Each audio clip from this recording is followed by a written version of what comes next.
Ang ating pag-aaralan ay tungkol sa panahon ng metal. Malalaman natin ang mga kagamitang metal noong unang panahon ng sinaunang Pilipino.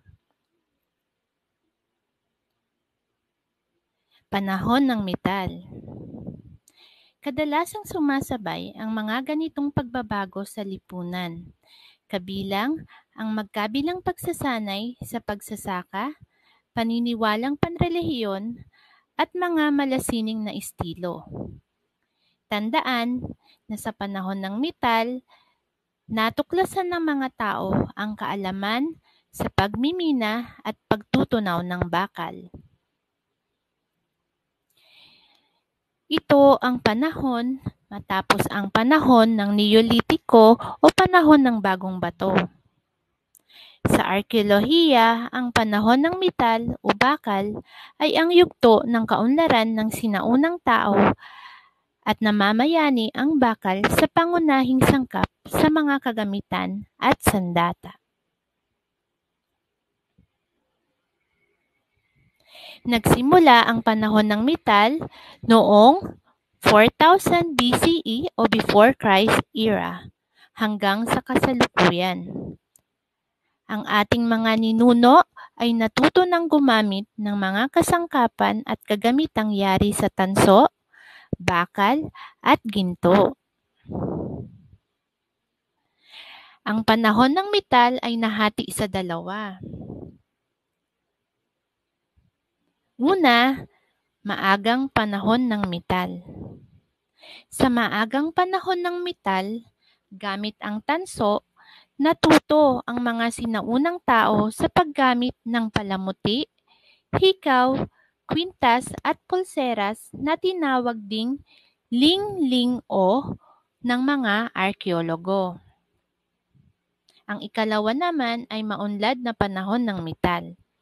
Sa maunlad na panahon ng metal naman, ang bakal naman ang pangunahing kasangkapan sa paggawa nila ng kagamitan katulad ng mga kutsilyo, sandata, espada, sibat, at gulok.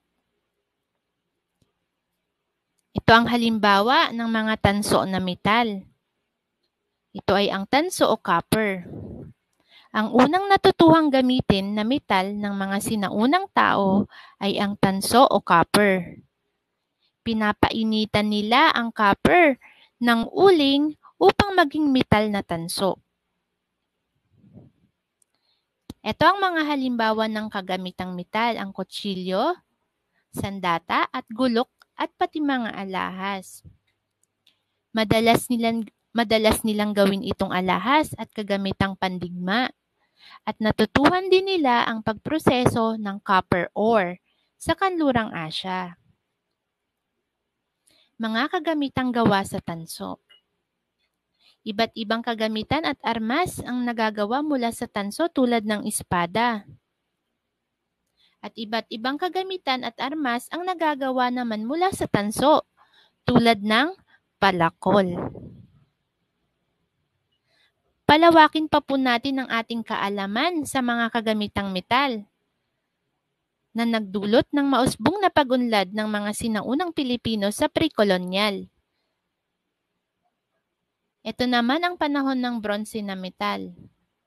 Pinaghalo nila ang metal na tanso at metal natin at nakabuo sila ng tinatawag na bronze o bronze sa Ingles. Ito ay mas matibay pa sa tanso. Sa panahon ng bronze, noong 5,000 hanggang 1,200 BCE, nakaligha sila ng kagamitang pansaka at mga kagamitang pandigma na may matatalim na dulo. Naging malawakan na noon ang paggamit ng bronze nang matuklasan ang panibagong paraan ng pagpapatigas nito. Pinaghalo ang tanso at lata o tin para makagawa sila ng higit na mas matibay at matigas na bagay. At ito ay tinawag nilang bakal. Nakatulong lalo ang mga kagamitang ito dahil sa mga tibay nito ay mas napadali ang kanilang pamumuhay. sa dagat, sa ilog o maging sa kalupaan. Sa China, gumawa sila ng mga gamit na pang-alay sa mga Diyos mula sa bronse. Gayon din ang mga barilis na gawa rin dito. Ang iron o bakal ay higit na matibay kaysa sa bronse at tanso, tama? Nadiskubre ng mga Hittite sa Kanlurang Asya ang paggawa nito noong 1000 BCE. Dahil dito, nakagawa sila ng mas matitibay na kagamitang pansaka at panlaban sa mababangis na hayop. Ang lahat ng kasangkapang metal na ito ay mas higit na napahusay o nagpahusay sa pamumuhay ng mga sinaunang Pilipino.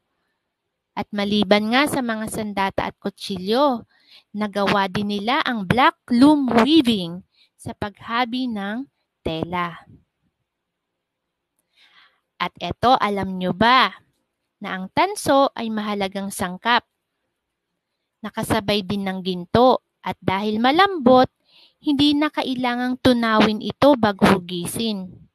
At ang ginto ay ginamit nilang palamuti. Ngunit ang tanso naman ay ginamit para sa kagamitan. Alam nyo ba?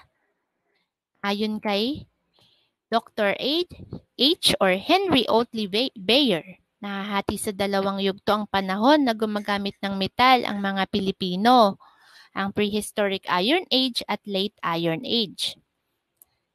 At inilabas din ni Robert Fox ang mas kapani-paniwalang paliwanag noong 1970 hinggil sa kanyang pag-aaral sa Palawan na ang panahon daw ng metal ay nagsimula at tinatayang 600 BC hanggang 500 BC at nahahati ito sa dalawa, ang Early Metal Age na kung saan palatandaan ang paggamit ng bronze o bronze at mga salamin o kristal at ang na-develop na Metal Age na gumagamit ng bronze, ginto at bakal.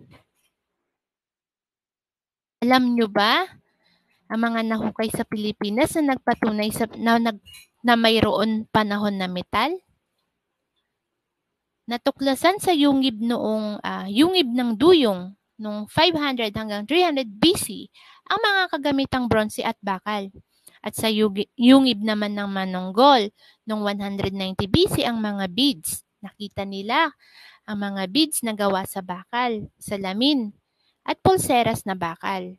At sa Kalatagbak naman noong 400 hanggang 600 AD, nakita din ang mga beads na bakal at salamin. Samantalang, sa yungib ng bato, sa Bacon, sa Sorsogon noong 500 AD, nakita nila na ito ay gumagamit din ng mga bakal. At sa yungib, may nahukay din sila sa yungib ng Musang sa Cagayan. Ang paggamit ng karayom na brass at sinasabing una sa Timog Asya. At ito nga po ang wakas ng ating panahon ng metal. Sana ay may natutunan kayo ngayong araw na ito mga bata at nakatulong si Teacher KB. Maraming salamat sa pakikinig. Mag-aral ng mabuti at huwag kalimutang magdasal. Maraming salamat.